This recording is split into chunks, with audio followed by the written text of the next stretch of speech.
to do a book talk. I am. Over what's the book you read? The Godfather by Mario Puzo. Okay.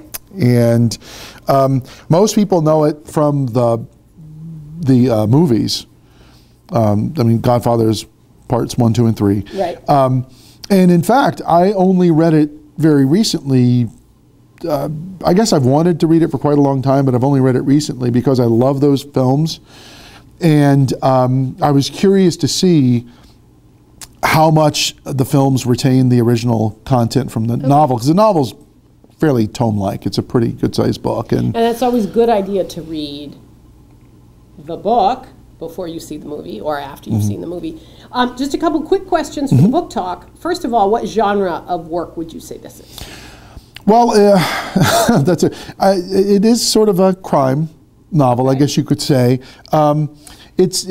I don't know that I would even really classify it in that sense. The passages that I chose to talk about, many of them focus on the extent to which the mafia leaders in this book become the legitimate governmental forces, organizations of their communities for the people who live within the communities that are concerned, and often supplant the actual larger American governmental systems, police and court systems and such. But it's fictional officially. It is fiction. Crime No. But I mean, it's hard to escape the idea that you're looking at a work of fiction that very much is connected to the real world of crime. I mean, even there are references to occasionally true crime figures. There are references to Al Capone, the Corleone family, and the Capone family, and the Chicago crime syndicate, and and even some of the characters themselves are based on true figures. Okay. And what was the level of challenge? Remember, this was supposed to be a stretch reading assignment, and we used some things like your Lexile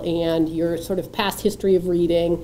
So how was this appropriate for you as a challenge? How challenging was it for you? Well, I certainly think it was challenging because I'd never read any real sort of gangster fiction type stories. I mean, it's just not something I would typically read. Yeah. I'm a big fan of like Raymond Chandler, like the hard-boiled crime mystery type stories, but this isn't a mystery at all. This is much more complex than that, and it goes off into these really long descriptive passages and narrative passages that go into the different stories of the characters. And that's a piece, I have to be honest, that was a challenge for me because I don't typically read a work that almost reads like a historical fiction in a way, that you have all of these interlocking storylines with this cast of thousands, and it'll take a kind of a sweep to one character's story for 45 pages. And you have to focus on that the whole time you're thinking, well, what happened to the Corleone family? Why aren't we dealing with them?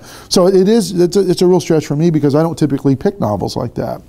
So it sounds to me like it was a good, even if it wasn't that difficult as far as the mechanics of reading, there were a lot of things going on in your head while you were reading it, so it was a good activity, brain activity for you to do. Absolutely. Yeah. Good.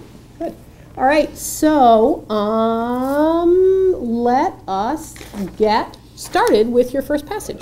All right. Well, I did choose 4 passages, and I could read any one of them, quite honestly. I think, but the one that I like the most is from page 246. So I'll find that here, 246.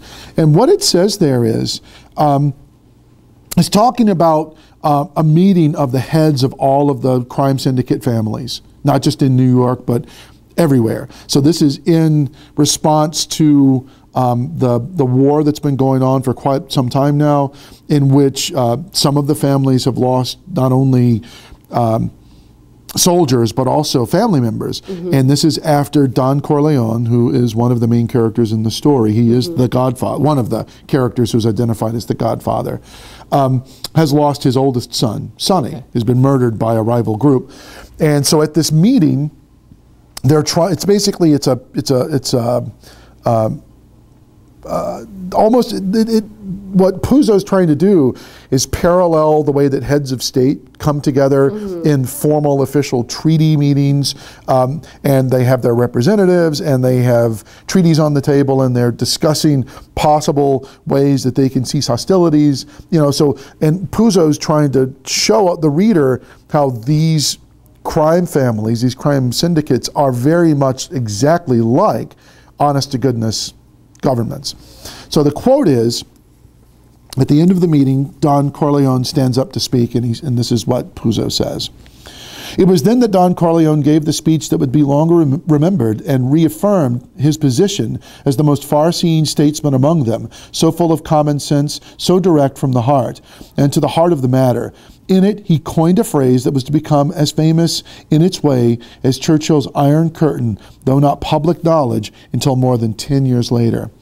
So in that particular passage, Puzo is talking about this great speech that Corleone gives, and of course he references how this information doesn't become public for a decade because this is a meeting that is done in the utmost secrecy, because clearly if you had all the heads of the crime families in the entire country together, the police might well be interested in that sort of thing. Right. And of course the message he gets into, what he talks about, is that they have to work together, not only for their own interests, but for the interests of their own neighborhoods, for the interests of their own businesses, basically to create stability. And the one thing that I took from, one of the key things I took from this reading, is the extent to which, for organized crime to function properly, they want to maintain society and its structures and its stability. And so they literally, some of these crime leaders, some of these family leaders in the book, quite literally assured the peace and the sort of proper functioning. They didn't, for example, let small-time crooks operate in their areas, because that would tend to upset the balance. It would tend to make it so the police would get overly involved with dealing with these sorts of things. So their deals they would make with the police would be, well, we will handle all the small-time kind of stuff if you let us operate. And basically they became extensions of the police, of the courts. They wielded great influence in the court system. So if some of their men got in trouble, they had enough district attorneys and judges and police chiefs in their pockets that they could say, okay, we really want to see this guy not get in much trouble. So does that, that's a ton of information and connections, and does that all come from this one book, or are you drawing on? Yeah, this one passage, the whole reference to Churchill's Iron Curtain speech and all of that, it really does. I mean, we see Puzo presenting these figures in exactly this sort of light. So how, it sounds to me like it might be not a very action-packed book. Is there also action going on? Well, you know, that's interesting. You know what it reminded me of? It made me think of when I read Moby Dick years ago. Okay. You know, 550 pages, right? 500 pages of whaling industry and 50 pages of action. Right. You know, and if you were digging, you know, if you're really interested in the whaling industry, then you were in good shape. Right. Right. But there wasn't a lot of action to find. Yeah. Moby Dick, because it felt like it was amazingly put together. And it seems like a lot of what you're noticing is happening. I don't think this is as well put together in that sense. It's not as solid a novel, right? Yeah. But there are moments of action, and there are a lot of moments of talk or narrative commentary, or So there's a lot of exposition that happens again and again and again and again throughout the novel because of all the storylines. And then can you, it seems like a lot of what the big ideas you're talking about are connected to the information that Puzo is trying to get across to the reader. Do you think he's trying to develop themes as well, or is it almost an informational book rather than a idea-based? So for example, this was a little bit earlier than this scene happened. There was another passage that says There was no force, no mortal man who could bend them, the crime family leaders, to their will unless they wished it. They were men who guarded their free will with wiles and murder. Their wills could be subverted only by death or the utmost reasonableness. And one of the interesting themes that he develops in this story is how some of the crime leaders are quite violent. And that's their coin and trade. Right. Don Corleone has made his entire reputation on his reasonableness. He never gets upset. He never becomes angry. He looks people in the eyes. He speaks the truth. And the irony is, he is a character who is quite moral. Right, right. Interesting. But he's moral in a world in which he is, in fact, a crime boss and a criminal, and people have been murdered on his command. And he has certainly been involved in illegal businesses, gambling and prostitution, and all manner of illegal imports. And during the 1920s, he was involved in bootlegging. But one of the chief conflicts in the story is the move to narcotics, and he's very against that move because he feels that not only would that damage his business credibility with police, with judges, with the church, and whatever other organizations he's managed to finagle protection from, but also because he finds it personally repugnant. He says, alcohol or drug or prostitution or gambling are things that they're vices that people readily swarm to. Even the most moral people will turn to those vices in times. But he says drugs is a different thing entirely. I do think that Puzo was trying to show that transition that many of these families went through. He actually starts earlier in the novel, or in the middle of the novel, when we get his backstory. Part of his backstory is his legitimate business is as an oil importer, an olive oil importer. But that is a front for so many other businesses. And it becomes less and less important as the criminal. I mean, he does start as a criminal, but as he moves more into that direction, as getting imports of oil during World War II became more difficult, he moved into more criminal intents. The next part of the book, the latter part of the book, is when his youngest son, Michael, who he never wanted to go into the family business, moves into that leadership role. And he wants to, his struggle is to legitimize the family businesses. He wants to move as much as he can away from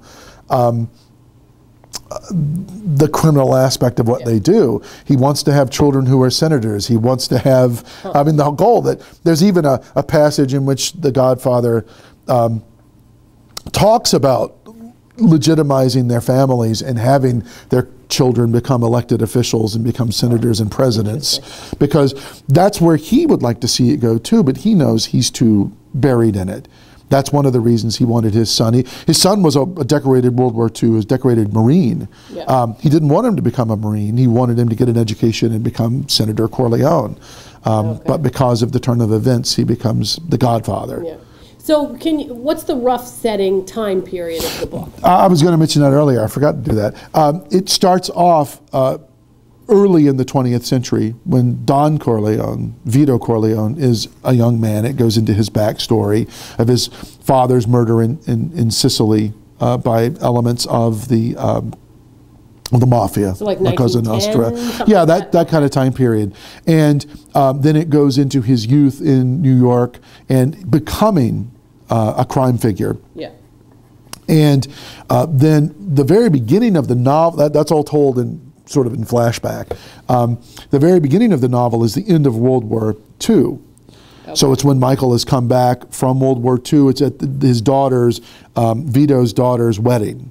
I think it's 1946 is when it begins.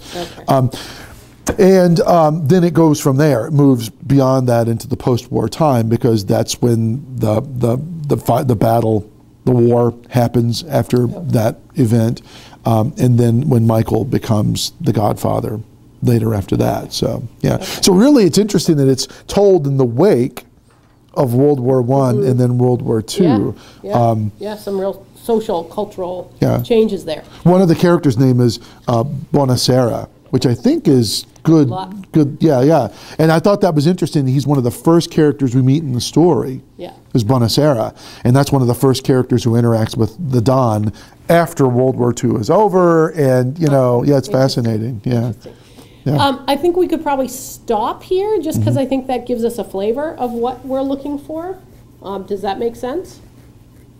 So even